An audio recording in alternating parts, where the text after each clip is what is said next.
Aku tidak percaya cerita hantu.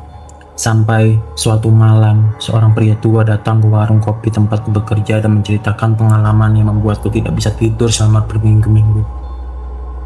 Saat itu hujan turun deras. Pria itu duduk sendirian di pojok ruangan.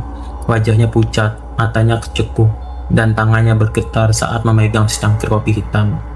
Awalnya aku mengira dia hanya ingin bercerita, namun ketika dia menunjukkan bekas luka panjang di lengannya dan berkata, "Aku mendapatkan luka ini dari malam ketika aku mengikuti suara tangisan dari sumur tua." Seluruh tubuhku merinding. Lalu dia menatapku dalam-dalam dan berkata, "Sampai sekarang, setiap malam aku masih mendengar suara memanggil namaku dari dalam gelap." Malam itu dia mulai menceritakan kisah yang katanya benar-benar terjadi.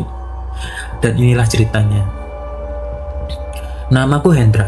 Peristiwa ini terjadi lebih dari 20 tahun lalu ketika aku bekerja sebagai mandor kebun di sebuah daerah terpencil di Jawa Tengah. Daerah itu jauh dari keramaian. Jika malam tiba, suara kedengaran hampir tidak pernah terdengar. Yang ada hanya suara serangga, angin, dan pohon-pohon besar yang bergoyang tertiup udara malam. Di tengah kebun terdapat sebuah sumur tua yang sudah tidak digunakan puluhan tahun. Sumur itu berada tepat di bawah pohon beringin besar. Akar-akarnya menjulur ke segala arah seperti tangan yang keluar dari tanah. Sejak pertama datang ke sana, warga selalu mengingatkanku untuk tidak mendekati sumur itu setelah matahari terbenam. Mereka tidak pernah menjelaskan alasannya secara rinci. Mereka hanya berkata, "Kalau dengar ada yang menangis dari sana, jangan pernah menjawab." Aku tidak percaya. Bagiku, semua itu hanya cerita untuk menakut-nakuti pendatang. Sampai suatu malam semuanya berubah. Malam itu hujan turun sejak sore. Aku bersama dua pekerja lain, Agus dan Joni, sedang memeriksa saluran air di area kebun. Kami berjalan menggunakan senter. Ketika melewati area baringin tua, Agus tiba-tiba berhenti. Wajahnya langsung pucat. "Ada suara perempuan nangis," katanya pelan. Aku dan Joni ikut dia. Awalnya aku tidak mendengar apa-apa. Namun beberapa detik kemudian suara itu terdengar. Tangisan perempuan, pelan, sedih, dan terdengar sangat jauh, seperti berasal dari dalam tanah. Suara itu membuat bulu kuduku berdiri. Meski begitu, aku tetap mencoba terlihat berani. Aku berjalan menuju sumur. Semakin dekat aku melangkah, suara tangisan itu semakin jelas. Aku menyorotkan senter ke dalam sumur. Gelap, sangat gelap. Tidak ada apa-apa. Lalu tiba-tiba tangisan itu berhenti. Sunyi, hanya suara hujan yang tersisa. Aku menghela napas lega. Namun, saat hendak berbalik, terdengar bisikan pelan tepat di belakang telingaku. "Tolong!" Aku langsung menoleh. Tidak ada siapa-siapa. Agus dan Joni yang berdiri beberapa meter dariku terlihat ketakutan. Mereka juga mendengarnya. Kami langsung berlari meninggalkan tempat itu. Aku mengira semuanya sudah selesai. Ternyata tidak. Malam berikutnya aku mulai mendengar suara ketukan di jendela rumah dinas. Awalnya pelan, kemudian semakin keras. Setiap kali kulihat keluar, tidak ada siapa-siapa. Hal ini terjadi hampir setiap malam. Sampai suatu malam aku melihat sosok berdiri di ujung kebun. Seorang perempuan, rambutnya panjang menutupi wajah. Dia berdiri diam menghadapi rumahku. Aku menutup jendela dan mencoba melupakan apa yang kulihat. Namun gangguan itu terus berlanjut. Aku mulai mendengar langkah kaki di atap rumah. Kadang terdengar suara seseorang berjalan mengelilingi bangunan. Kadang terdengar suara seperti kuku yang menggores dinding. Tidurku tidak pernah tenang lagi. Tubuhku mulai lemas. Wajahku pucat. Aku sering terbangun karena mimpi buruk. Dalam mimpi itu, aku selalu berada di depan sumur tua. Dan setiap kali aku melihat ke dalamnya, ada sesuatu yang sedang menatap balik dari sumur. Suatu malam, listrik padam. Aku duduk sendirian di kamar hanya ditemani cahaya lilin.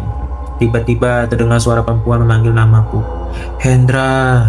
Aku membeku. Suara itu berasal dari luar rumah. "Hendra!" Kali ini lebih dekat. Lalu terdengar lagi tepat di depan pintu kamar. "Hendra!" Pegangan pintu mulai bergerak sendiri, perlahan, seolah ada seseorang yang sedang mencoba masuk. Aku tidak mampu bergerak. Pintu terbuka sedikit, lalu terbuka lebih lebar. Di lorong yang gelap aku melihat sesosok perempuan berdiri diam. Rambutnya menutupi wajah, pakaiannya basah, air menetes ke lantai. Dia tidak bergerak, dia hanya berdiri dan menatap ke arahku. Lilin di depanku tiba-tiba padam. Ruangan langsung gelap. Aku berteriak dan kehilangan kesadaran. Keesokan paginya, aku terbangun di lantai kamar. Pintu masih terbuka, dan di lantai terdapat jejak kaki basah yang berhenti tepat di samping tempat tidurku. Saat itulah aku mulai percaya ada sesuatu yang tidak beres. Aku menemui seorang sesepuh desa. Setelah mendengar ceritaku, wajahnya berubah serius dan bertanya, apakah aku pernah mendengar suara dari sumur tua itu? Ketika aku mengangguk, dia langsung terdiam lama, lalu berkata, kadang ada tempat yang menyimpan kesedihan lama. Jangan pernah datang ke sumur itu lagi. Aku berjanji tidak akan mendekatinya. Namun, beberapa malam kemudian, sesuatu yang jauh lebih mengerikan terjadi. Sekitar tengah malam, aku mendengar tangisan perempuan lagi. Kali ini sangat jelas, seolah berasal dari luar rumah.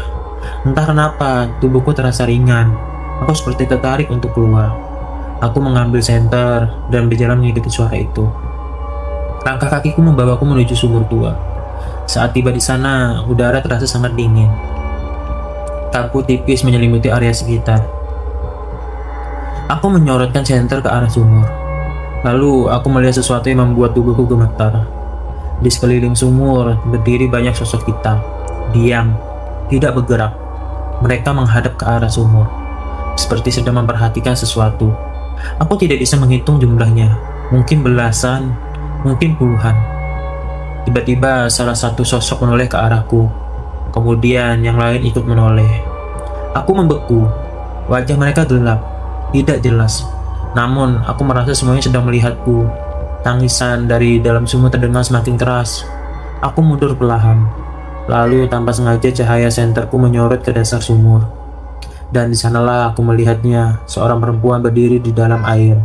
Tubuhnya diam, rambutnya panjang, wajahnya tertunduk. Lalu perlahan dia mengangkat kepalanya. Meski jaraknya jauh, aku bisa merasakan tatapannya. Saat itu juga seluruh sosok hitam di sekitar sumur menghilang. Begitu saja, seolah tidak pernah ada. Aku ketakutan dan berlari sekuat tenaga kembali ke rumah. Namun saat berlari, aku mendengar suara langkah kaki mengikuti dari belakang. Semakin cepat aku berlari, semakin cepat suara itu mengejarku. Aku tidak berani menoleh. Aku terus berlari sampai masuk rumah dan mengunci pintu. Malam itu aku tidak tidur. Pagi harinya aku memutuskan meninggalkan kebun dan pulang ke kampung halaman. Aku tidak peduli pekerjaan. Aku hanya ingin pergi sejauh mungkin dari tempat itu. Dan memang setelah aku pindah, gangguan itu perlahan menghilang. Tahun demi tahun berlalu. Aku menikah. Aku memiliki anak. Menjalani hidup seperti biasa. Aku mengira semuanya telah selesai. Namun ternyata aku salah. Karena sampai hari ini, lebih dari 20 tahun setelah kejadian itu, kadang-kadang ketika malam sangat sunyi dan hujan turun deras, aku masih mendengar suara yang sama. Suara perempuan yang dulu berasal dari sumur tua itu. Suara yang pelan, jauh, namun sangat jelas. Memanggil namaku. Hendra. Aku tidak pernah kembali ke kebun itu. Aku juga tidak pernah mencari tahu apa sebenarnya yang terjadi di sana. Karena ada satu hal yang aku pelajari dari pengalaman itu. Tidak semua misteri harus dicari jawabannya. Kadang ada tempat yang lebih baik dibiarkan tetapi menjadi rahasia.